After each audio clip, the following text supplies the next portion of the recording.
ప్రభుత్వం మున్సిపల్ ఎన్నికలు నిర్వహించడానికి సర్వం సిద్ధం చేసింది. దానికి సంబంధించిన నోటిఫికేషన్ త్వరలో విడుదల చేసే అవకాశం ఉంది. దీంతో ఎన్నికలలో పోటీ చేయడానికి ఆశావాహులు తాహ్లాలు సిద్ధం చేసుకుంటున్నారు.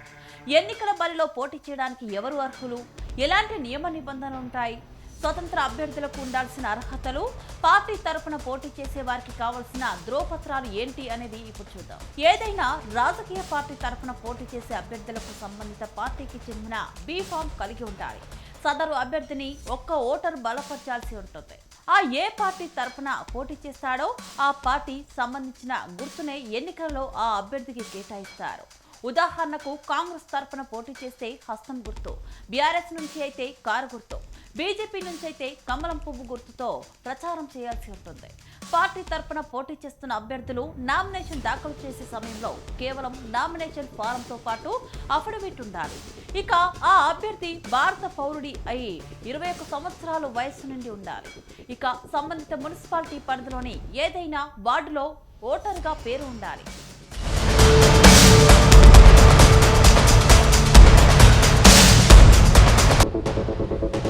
ఇక స్వతంత్రంగా పోటీ చేయాలి అనుకుంటే వీరికి ఎలాంటి రాజకీయ పార్టీలతో సంబంధం ఉండదు.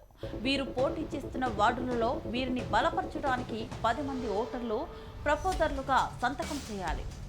ఏ అభ్యర్థికైనా ఒక వ్యక్తి ఒకే అభ్యర్థికి ప్రపోజర్గా ఉండాలి. 2 అభ్యర్థులకు సంతకం చేస్తే నామినేషన్ చెల్లదు. స్వతంత్ర అభ్యర్థులు ఎన్నికల అధికారి కేటాయించిన ఫ్రీ సింబల్స్ లో ఒకదాన్ని వారు అభ్యర్థులు నామినేషన్ వేసేటప్పుడు నామినేషన్ ఫారంతో పాటుగా అభ్యర్థుల ఆస్తులు, అప్పులు, క్రిమినల్ కేసుల వివరాలు తెలిపే అఫిడవిట్ జత చేయాలి. అభ్యర్థికి సంబంధించిన voter ID, Aadhaar card, passport size ఫోటోలు కూడా యాడ్ చేయాలి. వివిధ కులాలకు రిజర్వ్ చేయబడిన స్థానాల్లో పోటీ చేసే అభ్యర్థులు కుల ధృవీకరణ పత్రం సమర్పించాలి. ముఖ్యంగా అభ్యర్థులపై ఉన్న కేసులు ప్రతిదీ అఫిడవిట్ లో నమోదు చేయాలి. ఏదైనా సమాచారం దాచారని తేలితే ప్రత్యర్థులు కోర్టుకు వెళ్లి మిమ్మల్ని గెలిచాక కూడా పదవి నుంచి తొలగించే అవకాశం ఉంటుంది. మున్సిపాలిటీకి మీరు చెల్లించాల్సిన ఇంటి పన్ను, నీటి పన్ను వంటివి ఏదైనా ఉంటే నామినేషన్ కు ముందే చెల్లించి నో డ్యూ సర్టిఫికెట్ తీసుకోవాలి. డిపాజిట్ విషయానికి వస్తే మున్సిపాలిటీలో జనరల్ అభ్యర్థులకు సుమారు 2,500 రూపాయలు, కార్పొరేషన్లలో 5,000 రూపాయలు ఉంటుంది.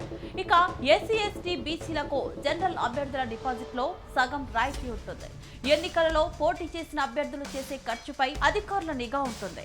ప్రతి అభ్యర్థికి ఖర్చు పరిమితి విధిస్తారు. 2026 ఎన్నికల కోసం నగర పంచాయతీలకు 2 లక్షల రూపాయలు, మున్సిపల్ కార్పొరేషన్లకు 10 లక్షల రూపాయల వరకు పరిమితి విధించారు. దీనికోసం ప్రతి అభ్యర్థి ఎన్నికల ఒక ప్రత్యేక బ్యాంకు ఖాతాను తెరవాలి. ఫ్లెక్సీలు, మైకులు, సోషల్ మీడియా ప్రకటనలు, వాహనాల అద్దె ఇలా ప్రతి పైసా లెక్కలో చూపాలి. ఎన్నికల తర్వాత 30 రోజుల్లోపు ఖర్చుల రిజిస్టర్ సమర్పించాలి. లేదంటే భవిష్యత్తు ఎన్నికల్లో పోటీ చేయకుండా నిషేధం పడే అవకాశం ఉంది. దీనికోసం ప్రతి అభ్యర్థి ఎన్నికల కోసం ఒక ప్రత్యేక బ్యాంకు ఖాతాను తెరవాలి. ఫ్లెక్సీలు, మైకులు, సోషల్ మీడియా ప్రకటనలు, వాహనాల అద్దె ఇలా ప్రతి పైసా లెక్కలో చూపాలి. ఎన్నికల తర్వాత 30 రోజుల్లోపు ఖర్చుల రిజిస్టర్ సమర్పించాలి. లేదంటే భవిష్యత్ ఎన్నికల్లో పోటీ చేయకుండా నిషేధం పడే అవకాశం ఉంది. అభ్యర్థులు దాఖలు చేసిన నామినేషన్ పత్రాల్లో చిన్న తప్పు ఉన్నా, సంతకం సరిపోకపోయినా అధికారులు తిరస్కరించే అవకాశం ఉంది. కావున రానున్న మున్సిపల్ ఎన్నికల్లో పోటీ చేయాలనుకునే అభ్యర్థులు ఫారం నింపేటప్పుడు నిపుణుల సలహా తీసుకోవడం ఉత్తమం.